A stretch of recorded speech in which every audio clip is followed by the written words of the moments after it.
Hi, I'm Elizabeth Long, and I'm going to be talking about the death penalty, the irreversible punishment. More specifically, I'm going to be discussing why the death penalty should be banned in the U.S.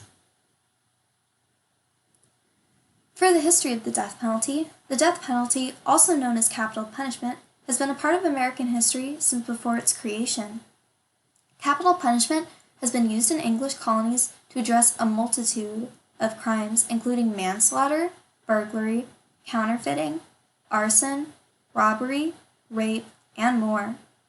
American colonies avoided use of the death penalty and were more lenient with convictions as opposed to their English counterparts. The American reluctance to use the death penalty could be a result of officials being ordinary citizens as opposed to experienced professionals carrying out executions. Support for capital punishment has generally declined, especially during the early 2000s. For law and capital punishment, the capital punishment has been considered unconstitutional in the past. In the Furman v. Georgia Supreme Court decision, the Supreme Court found that in that situation, the death penalty violated the 8th and 14th Amendments. The main argument against the death penalty is that it violates the 8th Amendment due to cruel and unusual punishment. There has also been notable discrimination and unfair treatment in death penalty cases.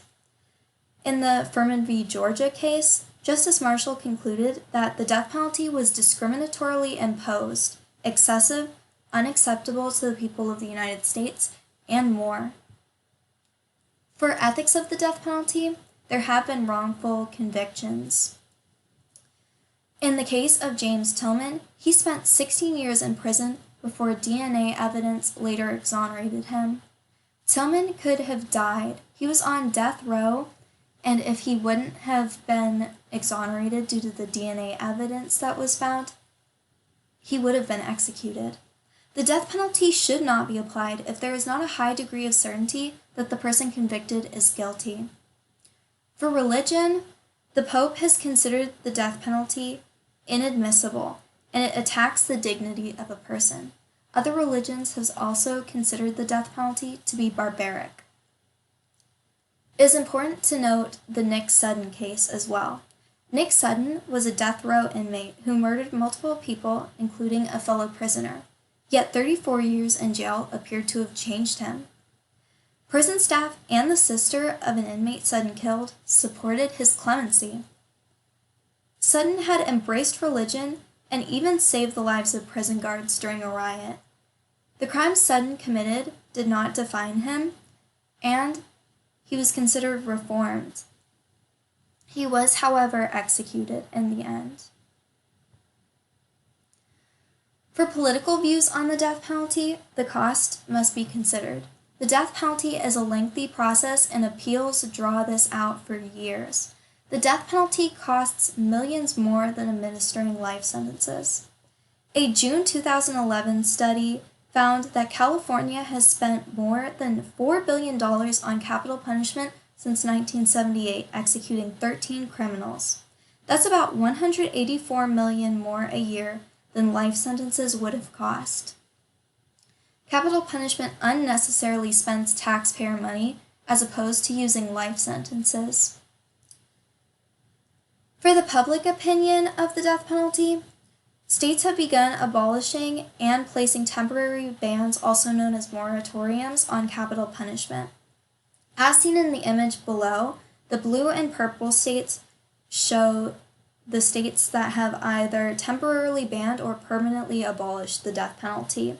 In the article How to Convince Americans to Abolish the Death Penalty, Austin Surratt explains that between the years 2007 and 2019, 7 states have abolished capital punishment by legislative action and 3 by judicial decree. 4 other states have a moratorium in place. This demonstrates the growing dissatisfaction with the death penalty among Americans. For the final counter-argument supporting the death penalty, some say that a punishment is needed to replace the death penalty if it is to be banned.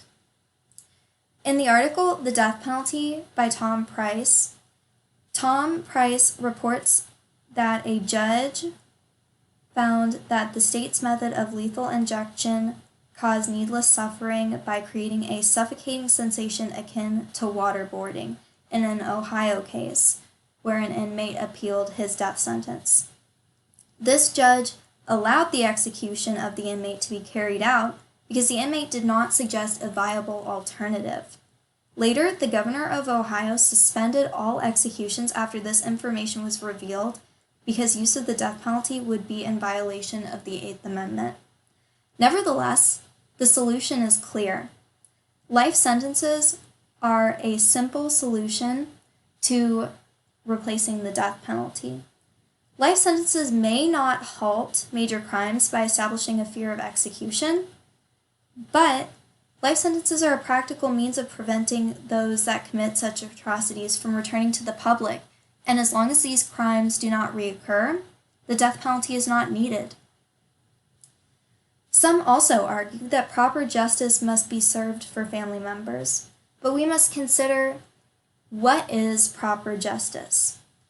If a person is wrongly executed, can anyone truly say a justice was done? Some family members believe that the death of a person that has wronged them or their family members is enough justice, but it might be a temporary sense of justice until a family realizes they promoted the death of a potentially innocent person. These mistakes cannot be justified by any means, and the family of victims may leave one death penalty scenario with an irreparable sense of guilt. Overall, the death penalty should be banned for several reasons. Most importantly, capital punishment violates the Eighth Amendment and can result in the executions of innocent people.